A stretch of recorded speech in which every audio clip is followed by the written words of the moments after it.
예수님의 이름으로 기도합니다. 아멘. 대림절이라는 뜻은 손님을 기다린다, 이런 뜻입니다.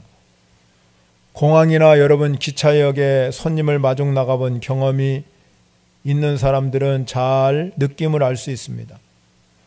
오래 기다려온 사람일수록 설렘과 초조 그리고 반가움으로 가슴이 벅찰 때가 많이 있죠.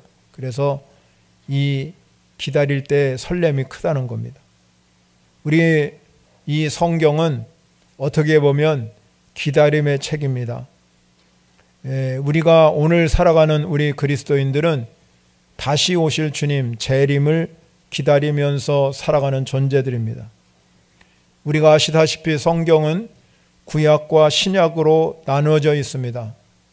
구약 성경은 예수님이 메시아다, 이 사실을 예언하면서 예수님이 오실 것을 예언한 책입니다. 구약 성서를 여러분이 보게 되면 선지자들이 나오게 되는데, 선지자들은 하나님께서 말씀을 그들에게 주어지면 그들은 나가서 그 말씀을 증거하고 선포하는 사람들이 선지자였습니다. 그런데 이런 구약 성서의 가장 마지막 책은 말라기입니다.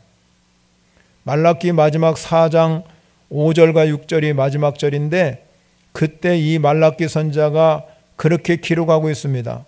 보라, 여호와의 크고 두려운 날이 이르기 전에 내가 선지자 엘리야를 너희에게 보내리라고 말씀하고 있습니다.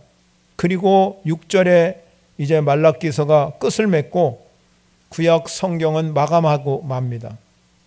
그리고 다시 우리는 이제 신약성서를 보게 되는데, 신약성서는 제일 먼저 오늘 여러분이 읽은 마태복음부터 시작하지요. 사실은 제일 먼저 쓴 서신서는 마가복음입니다. 그런데 성경은 마태복음부터 시작합니다. 그러면 구약성서가 말라기로 끝났는데, 이 선지자 말라기로 끝난 이유는 뭐냐면, 말라기 이후로 하나님이 말씀하시지 않았기 때문에, 이 말라기 선지자에게만 말씀하고 그 다음에 선지자가 나타나지 않았기 때문에 말라기로 끝나게 됩니다. 그 구약성서의 말라기와 신약성서가 시작하는 이 마태복음, 이 사이에는 역사가 얼마나 흘러갔냐면 약 400년이라는 시간이 흘러갔습니다. 이 400년 기간 동안은 하나님께서 선지자를 보내지 않았다는 겁니다. 하나님이 즉 말씀하지 않았기 때문에 400년이라는 기다림이 있었습니다. 그 순간 동안은 하나님은 역사를 보면서 관찰하고 침묵하셨던 거지요. 그런 침묵이 계속 길어져서 이 400년의 기간이 흘러가게 됩니다. 그리고 이 400년의 기간이 흘러가고 이제 시작된 이 마태복음의 오늘 주인공으로 등장하는 사람이 세례 요한입니다. 말라기가 말한 보라, 여호와의 크고 두려운 날이 이르기 전에 내가 선지자 엘리야를 너희에게 보내리니 한 그 선지자가 바로 세례 요한이었던 것입니다. 그렇다면 여러분, 세례 요한이라는 분은 도대체 어떤 분이냐 이 말이죠. 누가복음 1장에 보면 이 세례 요한에 대해서 상세히 그의 이력을 설명하고 있습니다. 세례 요한은 자기 아버지는 제사장 바늘에 선 사가라였고 그의 어머니는 엘리사벳이었습니다. 누가복음 1장 6절에 보면 이 두 사람은 하나님 앞에서 의인이었고 주의 모든 계명과 규례대로 흠이 없이 행하던 자라고 성경은 기록하고 있습니다. 여러분, 그와 같이 완벽하게 의인이며 완전한 신앙생활을 하던 그들에게도 역시 마찬가지로 근심이 있고 문제가 있었습니다. 그런데 이 사가랴 집의 문제는 뭐냐면 아들이 없다는 것이 문제였습니다. 그런데 여러분, 그들이 얼마나 아들을 달라고 하나님께 기도했겠습니까? 그러던 어느 날 이 사가랴가 하나님 앞에 나가서 제사를 드리는 중에 주의 사자가 나타나서 아들을 주실 것을 이야기했고, 그리고 이름까지 지어줬습니다. 그 이름을 요한이라고 지어라, 그렇게 말씀. 그리고 그 요한이라는 이름을 지은 그 사람이 미래에 대해서 어떤 일을 할 건지도 알려주셨습니다. 그런데 이 사가랴가 갑자기 주의 천사가 나타나서 자기에게 그렇게 말하니까 도저히 믿어지질 않는 거예요. 믿음이 생기질 않은 거예요. 어떻게 우리는 이제 이미 다 늙어갔는데 어떻게 아들을 낳을 수 있겠는가. 그래서 천사가 그에게 말합니다. 내가 아들을 낳을 때까지 이제는 말도 못하게 된다. 말 못하는 이유는 단 한 가지입니다. 내 말을 믿지 않았기 때문에, 하나님 말씀을 믿지 않았기 때문에 그는 아들 낳을 때까지 말도 못하고, 그렇게 낳은 아들이 바로 오늘 본문에 등장한 세례 요한입니다.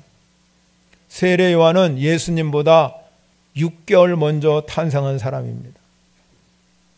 어떻게 보면 이 세례 요한은 이 사가랴 집안의 기다림 속에서 주어진 하나님의 선물입니다.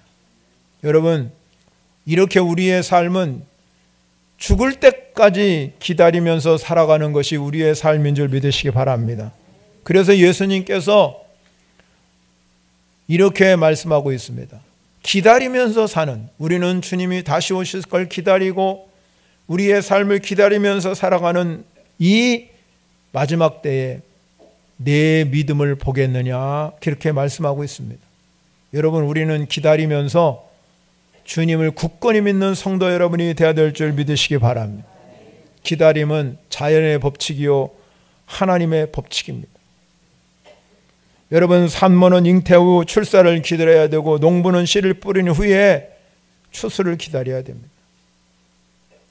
여러분, 우리가 기다리는 것은 실패도 아니고 나약함도 아닙니다. 여러분이 기다림 속에서 생명은 힘을 만들게 됩니다. 여러분, 씨앗이 기다림 속에서 흙을 뚫고 나오는 힘을 만들고, 새는 기다림 속에서 알을 깰 힘을 만들고, 애벌레는 번데기를 기다리는 동안 나비가 되어서 날갯짓을 할 힘을 만들게 됩니다. 그렇기 때문에 이 기다림의 시간은 준비하는 시간이에요. 준비하는 시간. 기다림은요, 우리가 고통이 따르지만 우리에게는 소망을 주는 시간인 줄 믿으시기 바랍니다. 기다리지 못하는 조급증 때문에 인생을 망치는 사람이 수없이 많습니다. 아브라함도 모세도 유다도 전부 다 기다리지 못했기 때문에 어려움을 당할 때가 많았습니다. 여러분, 우리가 살아가면서 빠른 것도 필요합니다. 우리 한국 사람들은 전부 다 빨리빨리를 좋아해서 빠른 것을 굉장히 좋아합니다. 그러니 전 세계에서 인터넷 속도가 제일 빠른 나라가 우리나라예요. 그런데 여러분, 빠른 것도 필요하지만 인생은 기다림이 중요하다는 겁니다. 성공적인 인생을 살려면 우리가 기다림의 훈련이 되지 아니하면 성공적인 인생을 살아갈 수 없다는 겁니다. 여러분, 어떤 일을 하는데 한 번에 되는 일이 얼마나 많겠습니까? 우리가 기도 응답도 한 번에 여러분 되는 경우도 있지만 끊임없이 계속해서 꾸준히 낙심하지 말고 기도해야 응답되는 줄 믿으시기 바랍니다. 세계의 최고의 갑부 작가인 헨리 폴더의 저자, 이 사람은요, 처음에는 12개 출판사에게 거절당했습니다. 만약 기다리지 못하고 그 원고를 불태웠다면 오늘날 그가 존재하지 않았을 것입니다. 우리가 이와 같이 우리가 어떠한 일들을 통하든지 기다림은 명작의 선물이 되는 겁니다. 그렇기 때문에 우리의 기다림이 얼마나 소중한지 모릅니다. 유명한 여러분 음악가인 하이드는 천지창조라는 이 유명한 작품을, 이 작곡을 하는데 800번이나 여러분 작품을 써본 후에 만들어냈다고 합니다. 얼마나 중요합니까? 레오나르도 다빈치라는 사람이 있잖아요. 그 사람이 최후의 만찬, 우리 예수님의 작품 최후의 만찬을 여러분 만들어내는데 8년이라는 세월이 걸렸다. 2000번이나 스케치했다고 여러분 기록하고 있습니다. 대림절을 지나가는 지금 우리 모든 성도들이 예수님이 지금 이제 초림 예수님은 우리에게 구원을 주시고 우리에게 은혜를 베풀어 주시고 우리를 축복해 주시는 분이 초림 예수님이지만, 이제 재림을 기다리는 이 기다리는 시간은 우리는 이제 주님 오실 것을 예비하는 그런 삶을 살아야 될 줄 믿으시기 바랍니다. 재림을 기다리면서 우리는 그래서 지치지 말아야 된다는, 끊임없이 주님을 바라보고 승리하는 역사가 일어나시기를 바랍니다, 여러분. 그러면서 이 재림을 기다리는 시간에 우리는 농부가 땅에서 귀한 열매를 바라보면서 이른 비와 늦은 비를 기다리는 것처럼 우리도 이 삶을 살아가면서 어떠한 환경과 어려움이 있다 할지라도 주님을 붙들고 사는 여러분이 되시기를 바랍니다. 그래서 기다림은 여러분 우리에게 주시는 하나님의 은혜의 선물이요 축복의 선물인 걸 믿으시기를 바랍니다. 사랑하는 성도 여러분, 그렇기 때문에 우리가 이 성탄절을 맞이하기 위해서 가장 우리가 이 대강절에 우리가 기다려야 될 가장 큰 은혜는 기다림의 은혜인 걸 믿으시기 바랍니다. 주님이 다시 오시는 그날까지 우리는 끊임없이 기다림을 배우고, 여러분이 기도하고 응답하는 것을 기다림을 배우고, 하나님 나에게 은혜를 주시는 걸 기다림을 바라고, 축복 주시는 걸 기다림을 바라는 여러분의 삶이 되시기를 바랍니다. 이스라엘 백성들에게 400년 동안 기다렸습니다. 메시아가 오실 것이다, 그분이 오실 것이라고 기다렸습니다. 그런데 여러분, 하나님께서는 이스라엘 백성들에게 희망을 주고 소망을 준 선구자인 세례 요한을 먼저 보내셔서 예수님이 오실 길을 예비하고 있는 줄 믿으시기 바랍니다. 그렇다면 오늘 이 세례 요한이 오실 주님을 예비할 때 어떤 증거를 하였을까? 오늘 본문을 통해서 몇 가지 살펴보고자 합니다. 첫 번째, 우리가 주시는 교훈이 있습니다. 그것이 뭐냐면, 우리가 기다리는 동안에 우리도 마찬가지입니다. 이제 다시 오실 주님을 기다리면서 세례 요한이 외쳤던 첫 번째 메시지는 회개의 메시지입니다. 오늘 1절 2절에 보면, 그때에 세례 요한이 이르러 유대 강화에서 전파하여 말하되 회개하라, 천국이 가까이 왔느니라 하였으니 라고 외쳤습니다. 여러분, 광야에 남아서 그 세례 요한의 말씀을 듣는 모든 사람에게 이 세례 요한이 회개를 선포했습니다. 여러분, 회개라는 것은 내가 살아가는 지금까지 삶을 바꿔서 방향을 바꾸는 것을 말합니다. 세상을 바라보고 살던 사람이 하나님을 바라보고 사는 삶을 우리는 회개라고 믿으시기를 바랍니다. 요한이 오늘 성경에 보면 이사야 선지자가 예언한 그 3절에 나온 말씀을 완벽하게 이룬 사람이 세례 요한이었습니다. 3절에는 이사야를 통해서 말씀하지요, 광야에 외치는 자의 소리가 있다, 이렇게 말하고 있어요.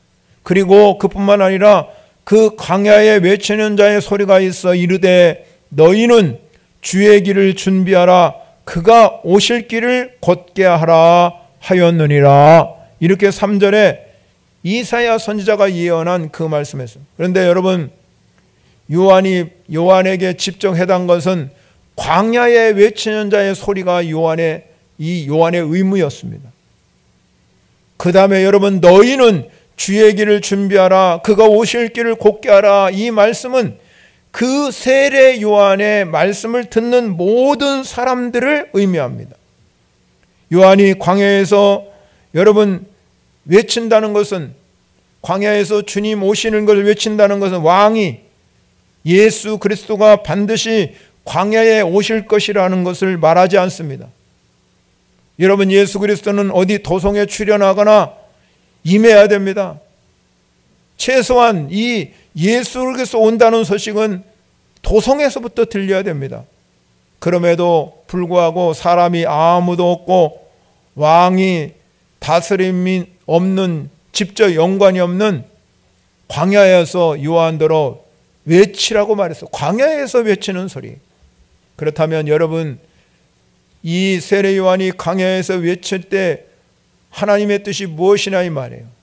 5절 6절에 말씀합니다. 이때에 예루살렘과 온 유대와 요단강 사방에서 다 그에게 나와 자기들의 죄를 자복하고 요단강에서 그에게 세례를 받다 그랬습니다. 여기저기에서 사람들이, 광야에서 사람도 하나도 없는데 세례요한이 막 외쳤습니다. 그런데 여러분, 그 세례요한이 외치는 소리를 들으려고 광야에서 많은 사람들이 몰려들기 시작했습니다. 예루살렘과 온 유다와 요단강 사방에서 다 그에게 나왔다 그랬습니다. 다 그에게. 광야에서 외쳐도 사람들이 막 몰려들기 시작하는 그런 역사가 일어나게 되었습니다. 이 세례 요한이 우리가 회개로 외치는 그것은 주님이 오실 것을 예비하기 위해서, 우리가 주님을 맞으려면 회개를 해야 된다는 것입니다. 그런데 여러분, 그들이 죄를 자복하기 시작하고, 여러분, 이 요한이 한 일이 뭐냐면 물 세례를 주었다는 겁니다. 물 세례를 주었다는 의미는 주님이 오실 길을 너희들이 준비하라, 오실 길을 곧게 하라, 이런 마음이 있다는 것입니다. 대림절의 가장 중요한 메시지는 그래서 뭐냐? 바로 여러분과 저가 이제는 주님이 언제 오실지 모르지만 다시 오실 주님을 영접하기 위해서 우리도 마찬가지로 이사야 선지자가 말한 것처럼 너희는 주의 길을 준비하라, 그가 오실 길을 곧게 하라, 준비하는 시간인 걸 믿으시기 바랍니다. 나 자신을 준비하는 시간, 나 자신을 준비하는 그 시간에 가장 필요한 메시지가 무엇입니까? 바로 세례 요한이 전한 회개입니다. 무엇인가 잘못되었다면 그것을 우리는 내려놓아야 됩니다. 무엇인가 내가 지금 다른 길로 가고 있다면 그 삶을 돌이키는 것이 필요합니다. 예수님이 이 땅에 오셔서 제일 먼저 우리에게 전한 메시지도 역시 마찬가지로 회개하라, 천국이 가까웠다고 예수 그리스도 증거하고 있다 이 말이에요. 그러면 세례 요한이 증거하던, 예수님이 증거하던 우리에게 필요한 것이 뭡니까? 방향을 돌이켜야 된다는 겁니다. 여러분의 인생의 방향을 예수님께 돌이키시기 바랍니다. 우리가 기다리는 동안에 내 방향을 제대로 돌이키지 아니하면 주님 반드시 다시 오실 때 주님도 나를 외면한다는 사실을 아셔야 됩니다. 그래서 이 세례 요한도 회개를 외쳤습니다. 회개하라, 천국이 가까우니라. 광야에서 그 외칠 때 많은 사람들이 듣고 그들의 방향을 돌이켰습니다. 사도들이 여러분 성령 받고 나서 복음을 증거합니다. 베드로뿐만 아니라 많은 사도들도 말입니다. 너희가 회개하여 각각 예수 그리스도의 이름으로 세례를 받고 죄 사함을 받으라. 그리하면 성령의 선물을 받을 것이다. 여러분, 우리는 지금 주님 오심을 기다리는 절기를 맞이했습니다. 이 주님을 기다리는 이 절기에 가장 필요한 것은 회개입니다. 회개는 완전하게 주님께 돌이키는 시간입니다. 여러분의 시선을 주님께 고정시키시기 바랍니다. 그리고 우리는 시선을 고정시키는 것만 중요한 게 아니라 주님께 시선을 고정시키면 그분의 뜻에 따라 살아가는 삶을 살아가는 것, 이게 바로 회개인 걸 믿으시기 바랍니다. 두 번째 중요한 메시지가 있습니다. 이 세례 요한이 우리에게 주는 두 번째 중요한 메시지는 회개에 합당한 열매를 맺으라는 것입니다. 세례 요한은 여러분 회개로 끝나지 아니하고 세례받으러 나오는 모든 사람들에게, 오늘 본문 말씀에 보게 되면 8절에 가면 그러므로 회개에 합당한 열매를 맺고라고 기록해요. 여러분, 왜 세례 요한은 회개하라 여기서 끝나고 세례 준 것을 끝나지 아니하고 회개에 합당한 열매를 요구했겠습니까? 왜냐하면 이미 이 이스라엘 백성들은 지금까지 살아오면서 종교의식에 젖어 있습니다. 그래서 회개조차도 습관적으로 임했기 때문에 그렇습니다. 그들이 종교의식으로 하는 것은 그거는 온전한 회개가 될 수 없다는 것입니다. 완전한 회개의 열매는 예수 그리스도를 내 삶의 주인으로 모시는 게 온전한 회개입니다.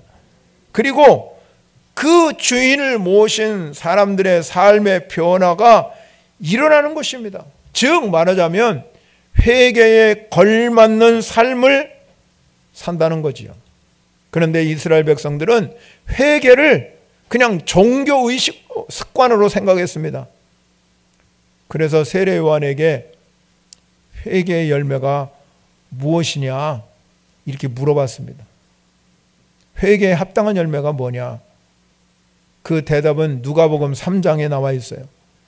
누가복음 3장 11절부터 14절에 보면 이들이 나와서 회개에 도대체 합당한 열매가 무엇입니까? 질문할 때 대답했습니다. 입을 것과 먹을 것을 내가 입을 것과 먹을 것을 남는 자는 나누어 줘라. 이게 회개의 열매래요. 내게 섬김을 살아라. 나누어 주고 사는 겁니다. 그리고 정한 세에는 더 거두지 말라.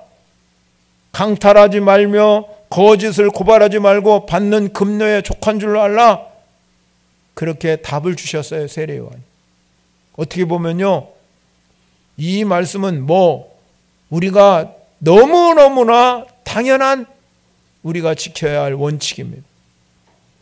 그런데 그럼에도 불구하고 여러분, 그 당시에 바리새인이나 사두개인이나 이런 모든 사람들이 이 원칙을 지키지 않았다는 게 문제예요. 그러니까 오늘 성경에 보면 뭐라고 말합니까? 7절에 가면 요한이 많은 바리새인들과 사두개인들이 세례 베푸는데 오는 것을 보고 이르되 뭐라고 그랬어요? 독사의 자식들아. 독사의 자식들아. 왜 그랬겠습니까? 그들의 삶이 완벽하게 이중적인 삶을 살기 때문에 독사의 자식들아 이렇게 세례 요한이 말했던 것입니다. 그들은 회개를 습관적으로 했기 때문에 회개에 합당한 열매를 맺자 원칙을 지키지 않았다는 겁니다. 지금은 고인이 됐지만요, 영국의 유명한 성공의 목사인 존 스타트 목사님이 계십니다. 그분이 한국에 와서도 몇 번 강의했습니다. 그런데 그분이 강연할 때 이런 말을 했답니다. 한국에는 미숙한 그리스도인이 너무 많다. 즉 한국에는 그리스도인들이 참 많은 것 같은데 그들 대부분은 성경이 말씀하고 있는 기본적인 원칙조차도 지키지 않는다는 겁니다. 여러분, 신앙생활에 소중한 게 뭡니까? 원칙을 지키고 기본을 지키는 게 신앙이에요. 이것이 바로 회개에 합당한 열매인 줄 믿으시기 바랍니다. 하나님께서 우리에게 많은 걸 요구하는 게 아닙니다. 못하는 걸 요구하는 게 아니라 할 수 있는 기본, 이 기본이 되면 여러분의 신앙생활은 성숙하게 되고 거기에 하나님의 영광이 깃들게 되는 줄 믿으시기 바랍니다. 사랑하는 성도 여러분, 우리가 주님 오심을 다시 기다리는 이 시간에 저와 여러분들이 회개에 합당한 열매를 맺는 성도 여러분이 되시기를 바랍니다. 그것은 바로 성경의 원리, 성경의 기본을 지키는 겁니다.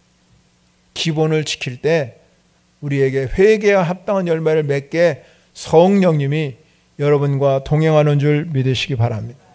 마지막 세 번째 주시는 메시지는 주님 오시는 다음에 오실 때는 심판의 날을 기억하라는, 심판의 날을 기억하라.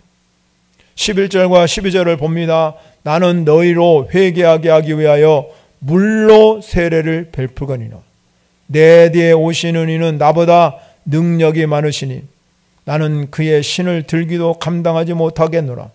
그는 성령과 불로 너희에게 세례를 베풀 것이요 손에 키를 들고 자기의 타작마당을 정하게 하사 알곡은 모아 곡간에 들이고 쭉정이는 꺼지지 않는 불에 태우시리라.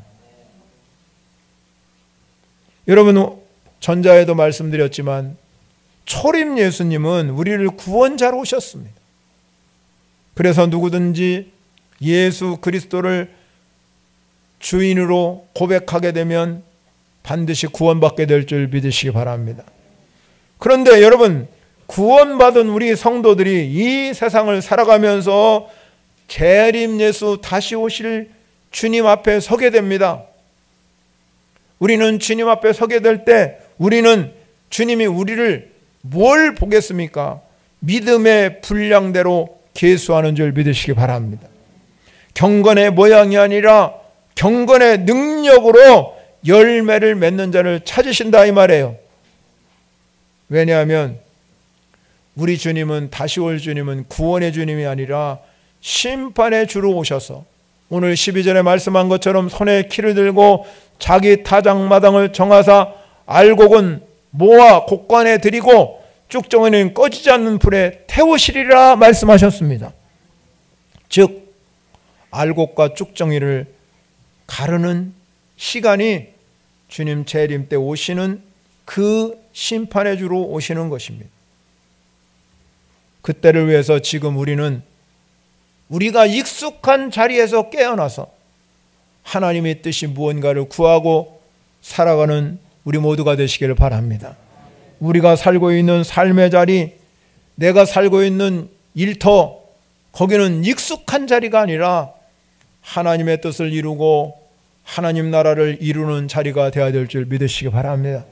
그래서 복음 성도에도 있듯이 내가 사는 있는 어디서나 하나님을 예배하는 예배의 자리에 서야 된다는 것입니다.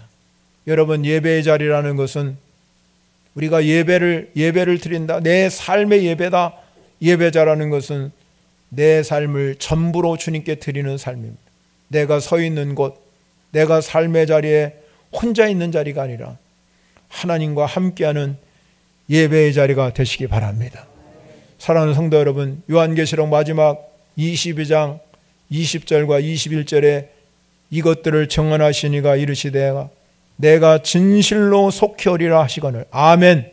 주 예수여 오시옵소서. 주 예수의 은혜가 모든 자들에게 있을지어다. 아멘. 그랬어요. 여러분, 주 예수여 오시옵소서.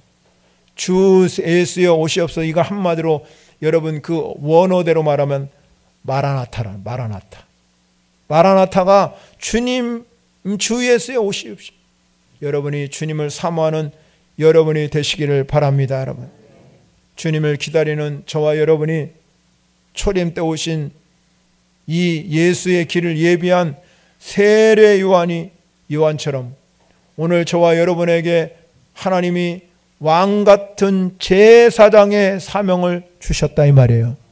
그렇기 때문에 때를 얻든지 못 얻든지 우리는 삶의 자리에서 예수의 증인된 역할을 감당하는 자가 되어야 될 줄 믿으시기 바랍니다. 예수의 증인된 삶은 말로 하는 게 아닙니다. 예수의 증인된 삶은 삶으로 보여주는 그리스도인이 되어야 된다는 겁니다. 오늘 본문을 여러분이 읽어보면 세례 요한이 광야에서 살았습니다. 그런데 여러분, 오늘 성경은 4절에 가면 이 요한이 옷을 낙타털옷을 입고 허리에는 가죽띠를 띠고 음식은 메뚜기와 석청을 먹고 살았다. 다르게 살았다는 겁니다. 다른 사람. 즉 이 말씀은 무엇입니까? 우리 그리스도인들에게 주는 예표가 있습니다. 우리도 똑같이 광야에 가서 여러분 메뚜기 먹고 석청 먹고 살라는 뜻이 아닙니다. 그 뜻이 아니라 우리는 세상에 이 광야 같은 세상 속에서 다르게 살아야 된다는 것을 말씀하고 있습니다. 뭐 음식을 다르게 먹으라는 뜻이 아닙니다. 옷을 다르게 입으라는 뜻이 아니라 우리는 삶으로 하나님이 계신 것, 예수님이 계신 것을 삶으로 보여주셔야 된다 이 말입니다. 그렇기 때문에 이 광야에서 외치는 세례 요한에게 수많은 사람들이 몰려준 이유가 뭡니까? 삶이 다르기 때문에, 삶으로 보여줬기 때문에. 그의 여러분 말의 능력이 있는 것이 아니라 삶의 능력이 있기 때문에 세례 요한을 따르는 제자들이 수없이 많이 생겼던 것입니다. 여러분, 우리도 마찬가지입니다. 광야에서 외치는 자의 소리가 세례 요한이라고 하는데 우리도 마찬가지. 우리도 세상 속으로 나가야 될 줄 믿으시기 바랍니다. 여러분이 살아가는 세상 속에서, 삶의 현장에서, 내가 있는 가정에서, 내가 보이지 않는 그 장소에서 예수님께 시선을 고정시키시기 바랍니다. 그리고 나를 통해서 내 주변 사람이, 내 아내가, 내 남편이, 내 자녀가 나를 볼 때에 우리 아버지 보니까, 우리 어머니 보니까 예수님이 정말로 계시네, 고백이 나와야 될 줄 믿으시기 바랍니다. 나는 우리 아빠, 우리 엄마가 믿는 예수님 도저히 안 믿어. 나는 그런 예수라면 절대 믿을 수 없어. 그리고 떠나간다면 얼마나 슬픈 일이겠습니까? 여러분, 오늘 이 시대는 말로 전도하는 시대는 지났어요. 오늘 우리가 살고 있는 이 시대는 이제는 삶으로 보여주는 전도가 되어야 됩니다. 말로 아무리 해도 우리의 말에는 아무 능력이 없습니다.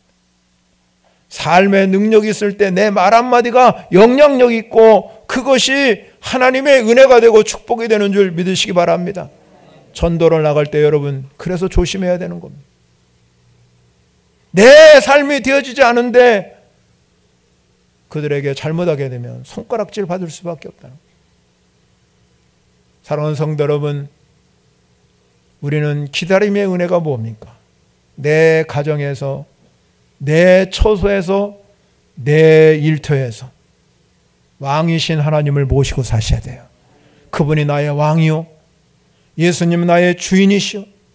늘 그렇게 고백하면서 찬양하며 마라나다, 주 예수여 오십시오, 할렐루야 영접할 수 있는 신앙. 요한계시록 마지막에 아까 말씀드렸지만 마지막 고백이 뭡니까? 주 예수의 은혜가 모든 자에게 있을지어다. 축도했습니다. 여러분에게 은혜가 있어야 됩니다.